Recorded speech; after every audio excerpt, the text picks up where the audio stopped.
Gaban versus Summers is in full swing, as one of the strongest men in the entire world uses 100% of his power while farming aura with the line, "I'm Rusty." If this is Rusty, what kind of beasts, monsters were Roger, Garp, and especially Roxy Zebek in their prime, bro? What do you mean Rusty? And it's not just me who was shocked after watching this, okay? Everyone is baffled after noticing that the damage Gaban just dealt to Summers is not healing. Even after Summers creates a vine barrier, Gaban chases after him, chopping him up like a pizza. Saint Diddy at this point is stun locked. Not only is his healing gone, but just the mere sight of Gaban has given him PTSD, it seems. Because according to Balls the Prediction Haki, Summers was present at God Valley 38 years ago. So he is well aware of the threat Gaban poses to him. And this threat is insane because even after Summers uses two of his special moves, Thorn Rush and Hell of the Crimson Lotus at the same time, Gaban does not even care. The whole ground is riddled with thorns. So bro just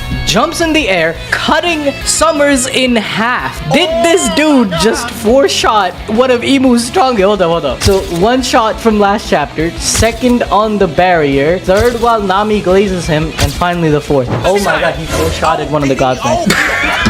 He's Rusty, by the way. Look at this.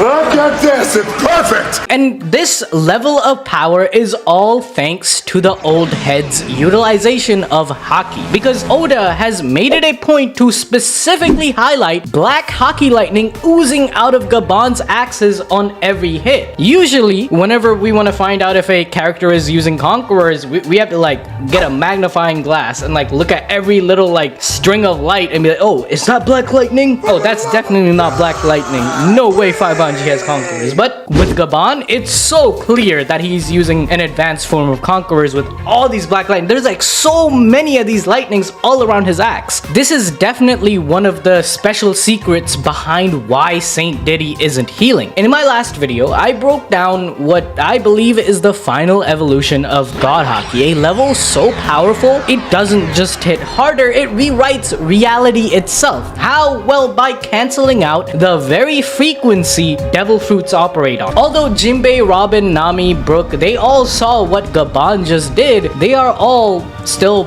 trapped by Summer's Vine, which suggests that even though Gaban beat the knight, he isn't actually dead or unconscious. Gaban was only able to stop the regeneration but not kill him, because the old head was in a rush to save the kids, including his own son Colon. Meanwhile, Saint Killingham, the guy with the deer looking devil fruit, has a bow that shoots a flaming arrow into the library of Elbaf, as the giants just sit there and watch their history and culture burn away. This is especially traumatic for Robin, as the images are reminiscent of the burning of Ohara. However, it's not her fault, but the God's Knights and Imu who want to oppress them with any means possible, using the giant's value of life against them like a cruel weapon. Even Gaban echoes this as he jumps into a fight against Gunko, stating that culture, history, even military might doesn't give them the right to take. Gunko's answer to this is just as messed up as you'd expect. Don't they want the children freed? So it's kind of like a deal, right? We burn your country and take you as slaves, at least you get to live though. But in all honesty, it's only an illusion of choice. When there are oppressors though, there are also the ones who come with the hope of freedom, and so Scopper Gaban is here. Colin is ecstatic, claiming that he is stronger than everybody else's father, which is true, as the only giant I can imagine being stronger than Gaban is Loki, but he has virgin energy. Even still, Gunko is smart, so she uses Colon to fight against Gaban as she jumps onto the kid, threatening his life if Gaban doesn't give up. This is the old man's last chance. If he acts now in defeating Gunko, the children are freed, thus the giants won't be compelled to spread the fire even more. He needs to strike in an instant though, not giving Gunko even a second to counter and kill Colon in the process. However, it's not that easy, as Gunko says a life taken cannot be returned. Gaban thinks back to the birth of Kolan, as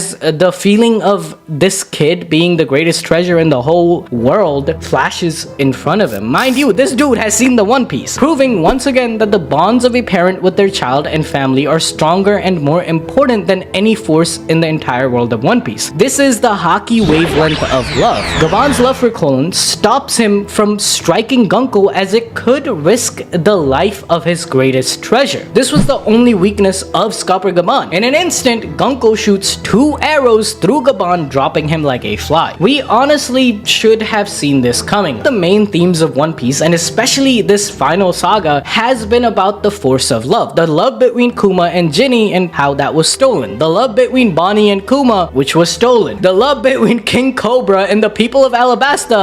Can you guys guess it? Yeah, it was stolen because of his death. And now the love between Gaban and Kolan was used by Gunko to kill him. He's not dead. I'll explain it later. Every scenario of love being taken away from the world right now, we can trace back the origin point to Emu and the world government. Is low-key like because Lily didn't fuck with Emu 800 years ago, now bro and his entire org are on a mission to take all love and life from the world with their oppression. Monkey Debbie Dragon even gave us this warning during the Kuma flashback, saying that a child is a parent's greatest weakness. That's why he chose to become a deadbeat. This was a 5D chess move, something we can only expect from one of the greatest of all time. He's on that LeBron level right now. He not only got to smash, but by going out to buy milk, there is no weakness to exploit. If you enjoyed this video, go watch the other One Piece video on screen right now. Thank you so much for watching. Bye bye.